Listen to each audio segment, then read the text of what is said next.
इस न्यूज के प्रायोजक है rocket plus, light on pocket dot big on performance rocket plus. अगर आप भी रॉकेट प्लस की डीलरशिप लेना चाहते हैं तो आज ही दिए गए इस नंबर पर संपर्क करें। हमारा नंबर है 9878740455।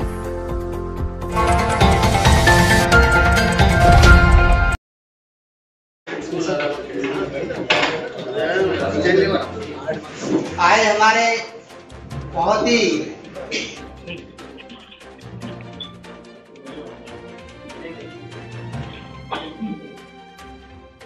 सर्वप्रथम तो मैं आगरा राष्ट्रीय लोकदल परिवार की ओर से भाई योगेश नौहवार जी को अभिनंदन करता हूं, स्वागत करता हूं।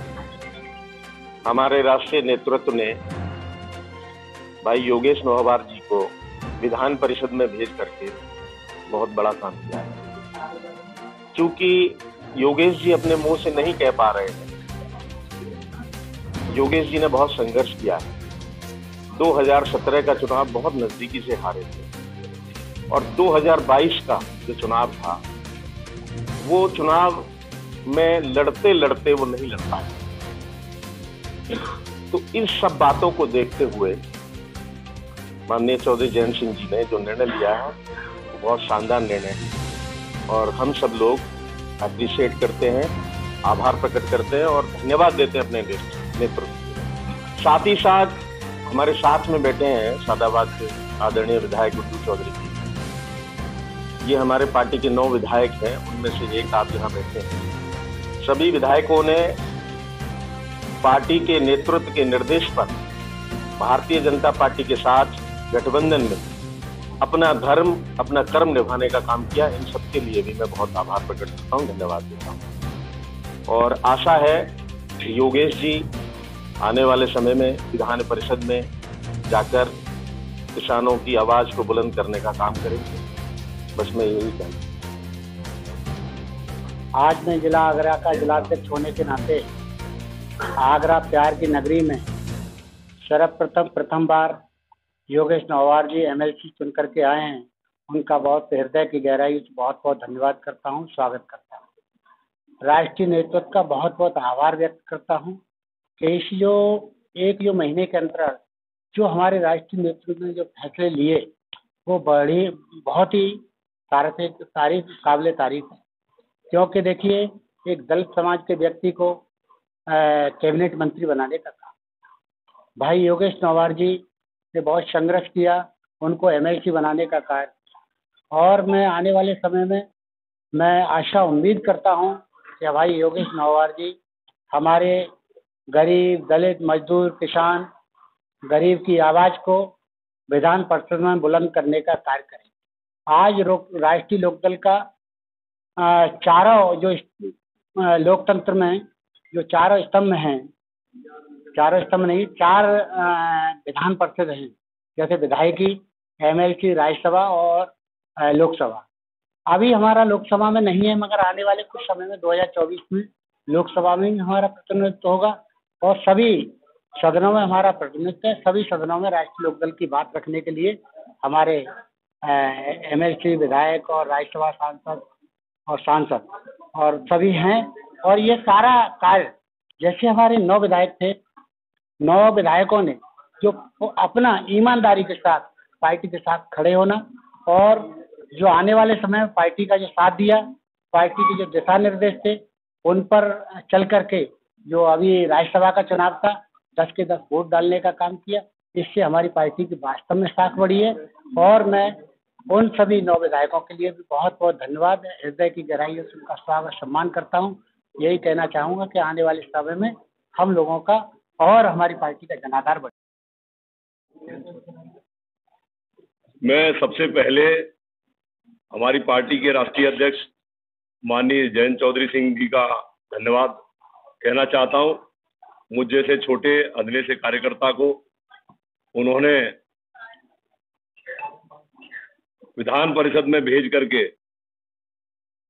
जो कार्य किया है, मैं देख रहा हूं कि पूरे उत्तर प्रदेश में राष्ट्रीय लोकदल के कार्यकर्ता बड़े प्रफुल्लित हैं, खुश हैं और मैं भारतीय जनता पार्टी के राष्ट्रीय नेतृत्व और प्रदेश के नेतृत्व को भी धन्यवाद और आभार व्यक्त करना चाहता हूं।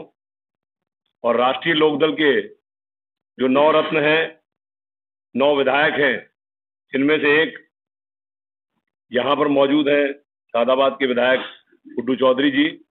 इन 9 के 9 विधायकों की ईमानदारी और पार्टी के प्रति समर्पण की भावना की वजह से ये मुकाम मुझे हासिल हुआ है।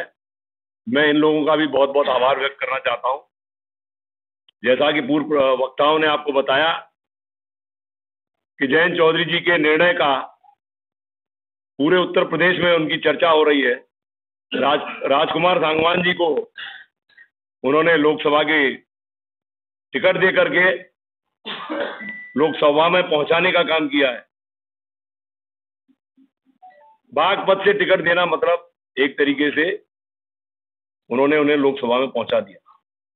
चंदन सिंह चौहान पार्टी के पुराने कार्यकर्ता हैं, उनके पिताजी भी रहे, उनको बिजनौर से टिकट दे करके चौधरी साहब ने बहुत बड़ा संदेश दिया है। आज की तारीख में हमारी पार्टी के नेता सब सदन में पहुंच गए। विधानसभा में 9 विधायक हैं हमारे, मुझे विधान परिषद में भेज दिया। राज्यसभा में चौधरी साहब खुद हैं और लोकसभा में जल्दी ही हमारे 2 प्रत्याशी पहुंचने वाले हैं।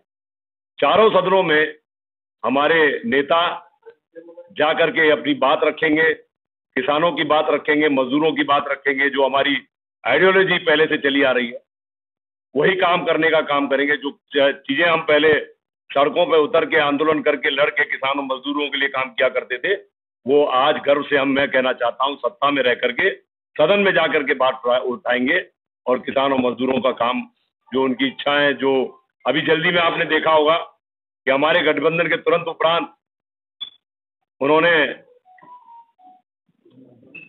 एक एससी समाज से अनिल कुमार जी को कैबिनेट मंत्री बना करके ये संदेश दिया है कि हमारी पार्टी हर जाति के लोगों का सम्मान करती है। और उनके कैबिनेट मंत्री बनने के तुरंत बाद योगी जी ने नलकूपों के बिल को माफ करने का काम किया। ये हमारे गठबंधन की ताकत है, ये हमारे गठबंधन की धमक है। मैं पुनः यही कहना चाहता हूं कि हमारी आइडियोलॉजी वही रहेगी, भाईचारे की आइडियोलॉजी रहेगी, सबको साथ लेकर चलने की रहेगी। किसान मजदूरों की जो आवाज पहुंचाने के लिए सब सदन में हमारे नेता मौजूद हैं और पूरे राष्ट्रीय लोकदल के कार्यकर्ताओं में एक उमंग जगी है, एक जोश जगा है। सबको ये महसूस हुआ है कि जो व्यक्ति ईमानदारी से, कर्मठता से अगर राष्ट्रीय लोकदल में काम करेगा तो उसे उसकी वफादारी का इनाम जरूर मिलेगा। ये हमारे इकलौते विधान परिषद सदस्य योगेश नौवार जी का प्रेम की नगरी आगरा में प्रथम बार आने पर आगरा की समस्त राष्ट्रीय लोकदल और एनडीए की तरफ से इनका मैं हार्दिक स्वागत और अभिनंदन करता हूँ। राष्ट्रीय लोकदल ने एनडीए के साथ गठबंधन करके हमारे जमीनी कार्यकर्ता योगेश नौवार को विधान परिषद भेजने का जो काम किया है, इसके लिए मैं अपने राष्ट्रीय नेता आदरणीय जयंत चौधरी का बारंबार अभिनंदन और स्वागत करता हूं। और उनके इस निर्णय को मैं कहना चाहता हूं कि वो जिस तरीके से किसान, मजदूर और गरीब और जमीनी कार्यकर्ताओं की राजनीति करते हैं, उसका एक जीता जाता उदाहरण आपको देखने के लिए सामने बैठा हुआ है। जिस तरीके से हमारे नेता ने स्वर्गीय श्रद्धेय चौधरी चरण सिंह जी को भारत रत्न मिलने के बाद किसानों के सम्मान को जो एनडीए ने और भारतीय जनता पार्टी में जो इजाफा हुआ है और जो किसानों का सम्मान किया है एनडीए ने, भारतीय जनता पार्टी ने, उसे दृष्टिगत रखते हुए एनडीए में जाने का काम किया। अब हमारा नारा है कि जो हमारे देश के यशस्वी प्रधानमंत्री हैं मोदी जी के इस बार 400 पार, उसके लिए हम सभी राष्ट्रीय लोकदल के संपूर्ण नेतृत्व को लेकर मोदी जी की आवाज को बुलंद करने का काम करेंगे और आने वाले आगामी लोकसभा चुनाव में जो उनका नारा है 400 पार का, उसे 400 नहीं 450 पार करने का काम करने की कोशिश करेंगे। धन्यवाद।